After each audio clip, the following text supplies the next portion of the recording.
3 ದಿವಸದಿಂದ ಒಬ್ರು ಮನೆಗೆ ಪೂಜೆಗೆ ಹೋಗಿದ್ದೆ. ಅಲ್ಲಾದ ಘಟನೆ ನಿಮ್ಮ ಮುಂದೆ ಹಂಚ್ಕೊಬೇಕು ಅನ್ನೋ ಉದ್ದೇಶದಿಂದ ಇವತ್ತು ಈ ವಿಡಿಯೋ ಮಾಡ್ತಾ ಇದ್ದೀನಿ.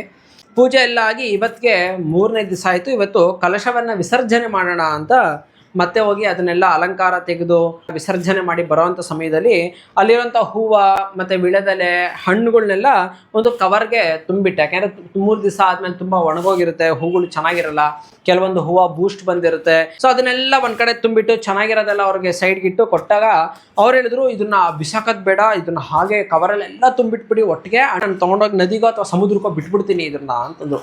ಅರ್ಥ ಮಾಡ್ಕೊಳ್ಳಿ, ಒಂದು ಕವರಲ್ಲಿ ಹೂವು ಹಾಕಿ ನೀವು ನದಿಗೋ ಸಮುದ್ರಕ್ಕೋ ಎಸೆದ್ರೆ ಅದು ಕೊಳೆಯುತ್ತಾ?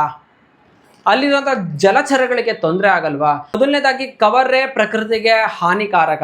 ಆ ಹೂವು ಗಬ್ಬು ವಾಸನೆ ಬರುತ್ತೆ, ಅದು ಕರಗಲ್ಲ, ಕೊಳಿತಾ ಬರುತ್ತೆ. ಕೊಳ್ತು ಕೊಳ್ತು ಕೊಳ್ತು ಗಬ್ಬು ವಾಸನೆ ಬಂದು ಆ ನೀರು ಕಲುಷಿತ ಆಗಿ ಅಲ್ಲಿರುವಂಥ ಜಲಚರಗಳು ಹಾಳಾಗೋಗುತ್ತೆ. ಕೃಷ್ಣ ಹೇಳ್ತಾನೆ, ಮೋಸ ಹೋಗೋರು ಮೋಸ ಮಾಡೋರು ಇಬ್ರು ನನಗೆ ಇಷ್ಟ ಇಲ್ಲ ಅಂತ ಹೇಳ್ತಾರೆ. ಹಾಗಾದ್ರೆ ನಾವು ನಿರ್ಮಾಲ್ಯನ ವಿಸರ್ಜನೆ ಮಾಡೋದು ಹೇಗೆ ಅಂತ ಕೇಳೋದಾದ್ರೆ ಅದಕ್ಕೊಂದು ವಿಧಾನ ಇದೆ. ಏನು ಅಂದ್ರೆ, ನೀವು ನಿರ್ಮಾಲ್ಯವನ್ನ ಕಸದ ಬುಟ್ಟಿಗೆ ಎಸೆಯಕ್ಕೆ ನಿಮಗೆ ಮನಸ್ಸಿಲ್ಲ, ಅಯ್ಯೋ ದೇವ್ರು ನಮಗೆ ಶಾಪ ಕೊಟ್ಬಿಡ್ತಾನೆ, ನಮ್ಗೆ ಅದರಿಂದ ತೊಂದರೆ ಆಗ್ಬಿಡುತ್ತೆ, ನಮಗೆ ಫಲ ಸಿಗಲ್ಲ ಅನ್ನೋ ಅಪೇಕ್ಷೆ ಇಂಟೆನ್ಷನ್ ನಿಮಗಿದ್ರೆ ನೀವೊಂದು ಕೆಲಸ ಮಾಡಿ, ಆ ಹೂವು ಆಗಲಿ ಹಣ್ಣಾಗಲಿ ಎಲ್ಲ ಸಪ್ರೇಟ್ ಮಾಡಿ, ಆ ಹೂವನ್ನ ದಾರದಿಂದ ಸಪ್ರೇಟ್ ಮಾಡಿ ಚೆನ್ನಾಗಿ ಒಣಗಿಸಿ ನೀವು ಗಿಡಕ್ಕೆ ಹಾಕೋದಿದ್ರೆ ಸುತ್ತಲೂ ಆ ಬುಡದ ಸುತ್ತಲೂ ಒಂದು ಪಾತಿಯನ್ನು ಮಾಡಿ ಒಂದು ಅರ್ಧ ಅಡಿ 1 ಅಡಿ ಬಿಟ್ಟು ಅದರೊಳಗಡೆ ಹೂವನ್ನೆಲ್ಲ ಹಾಕಿ ಮಣ್ಣು ಮುಚ್ಚಿಬಿಡಿ. ಅವಾಗ ಅದು ಏನಾಗುತ್ತೆ, ಗೊಬ್ಬರವಾಗಿ ಕನ್ವರ್ಟ್ ಆಗುತ್ತೆ. ನಿಮಗೂ ಉಪಯೋಗ ಆಯಿತು, ಆ ಮರಕ್ಕೂ ಉಪಯೋಗ ಆಯಿತು, ಒಂದು ಗೊಬ್ಬರ ಆಯಿತು. ಇಲ್ಲ ನಾವೇನು ಮಾಡ್ತೀವಿ, ಆ ಹೂವು ಸಮೇತ ತಗೊಂಡೋಗಿ ಗಿಡಕ್ಕೆ ಬುಡಕ್ಕೆ ಹಾಕ್ಬಿಡೋದು, ಅದು ಉಸಿರಾಡೋಕ್ಕೂ ಆಗಲ್ಲ. ನಾನು ಎಷ್ಟೋ ಸಲ ನೋಡಿದ್ದೀನಿ, ಅದು 1 ವಾರ 2 ವಾರ ತಿಂಗಳಿದ್ರೂ ಅದು ಉಸಿರಾಡಕ್ಕೆ ಆಗ್ತಿರಲ್ಲ. ಒಳಗಡೆ ಎಷ್ಟು ಬೇಗುದಿ ಆಗಿರುತ್ತೆ ಆ ಮರದ ಬುಡಕ್ಕೆ ಅಂದರೆ ಕೆಂಡ ಮುಟ್ಟದಂಗೆ ಇರುತ್ತೆ. ನಾನು ಹಿಂದೆ ಅನೇಕ ನದಿಗಳನ್ನು ಕ್ಲೀನ್ ಮಾಡಕ್ಕೆ ಹೋಗಿದ್ದೀನಿ. ಆಗ ನೀವು ಧರ್ಮಸ್ಥಳದಿಂದನೋ ಕುಕ್ಕೆಯಿಂದನೋ ತಂದಿರೋಂಥ ತೆಂಗಿನಕಾಯಿಗಳು ಮನೆ ಕಟ್ಟಿರ್ತೀರಲ್ಲ, ಆ ತೆಂಗಿನಕಾಯಿನ ತಗೊಂಡೋಗಿ ನದಿಗೆ ಬಟ್ಟೆ ಸಮೇತ ಎಸಿತೀರ, ಕವರ್ ಸಮೇತ ಎಸಿತಾರೆ ಇನ್ನೂ ಒಂದಷ್ಟು ಜನ. ಆ ಬಟ್ಟೆ ವರ್ಷಾನುಗಟ್ಲೆ ಕೊಳೆದಿರ ಆ ನದಿಯಲ್ಲಿ ಸಿಕ್ಕಿ ಅಲ್ಲಿರೋಂಥ ಜಲಚರ್ಯಗಳು ಎಷ್ಟೋ ಮೃತ ಆಗಿರೋದು ನಾನು ಕಣ್ಣಾರೆ ಕಂಡಿದ್ದೀನಿ. ಎತ್ತು ನೋಡಿದ್ರೆ ಗಬ್ಬು ವಾಸನೆ, ಹಿಡಿಯೋಕ್ಕಾಗಲ್ಲ, ಜಾರುತ್ತೆ, ಕೊಳೆಯಲ್ಲ. ಇದು ಯಾವ ದೇವರು, ಯಾವ ಧರ್ಮ, ಯಾವ ಗ್ರಂಥ ಹೇಳಿದೆ ಹೇಳಿ ಈ ಥರ ಮಾಡಲಿಕ್ಕೆ? ದೇವರ ಪೂಜೆಯನ್ನು ಮಾಡಿದ್ರೆ ಇನ್ನೊಬ್ಬರಿಗೆ ತೊಂದರೆ ಆಗಬಾರ್ದು, ಅದು ಒಂದು ಪೂಜೆ.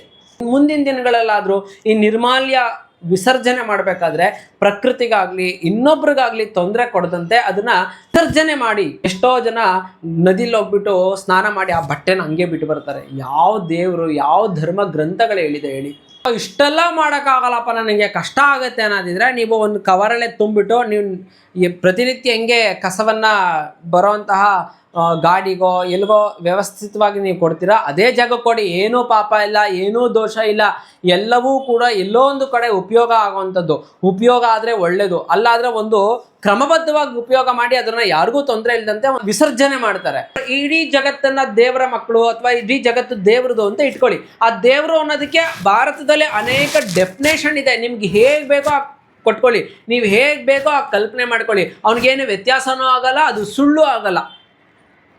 ನನ್ನ ಕಲ್ಪನೆಯಲ್ಲಿ ದೇವರು ತಂದೆ, ತಾಯಿ, ತಮ್ಮ, ಅಣ್ಣ, ಬಂಧು, ಬಳಗ, ಸ್ನೇಹಿತ, ಹಿತೈಷಿಗಳು ಇವರೆಲ್ಲ ರೂಪದಲ್ಲೂ ದೇವರು ಇರಬೇಕಾದ್ರೆ ನಾನು ನನಗೆ ಒಳ್ಳೇದಾಗಲಿ ಅಂತ ಪೂಜೆ ಮಾಡಿ ನಾಳೆ ಯಾವುದೋ ಜಲಚರನೋ, ಮೀನೋ, ನನ್ನ ತಮ್ಮನೋ, ಅಣ್ಣನೋ ಆ ರೂಪದಲ್ಲಿರೋಂಥವ್ರನ್ನ ನಾವು ಮೃತ್ಯು ಬಯಸೋದು ದೇವರು ಹೇಗೆ ಒಪ್ತಾನೆ?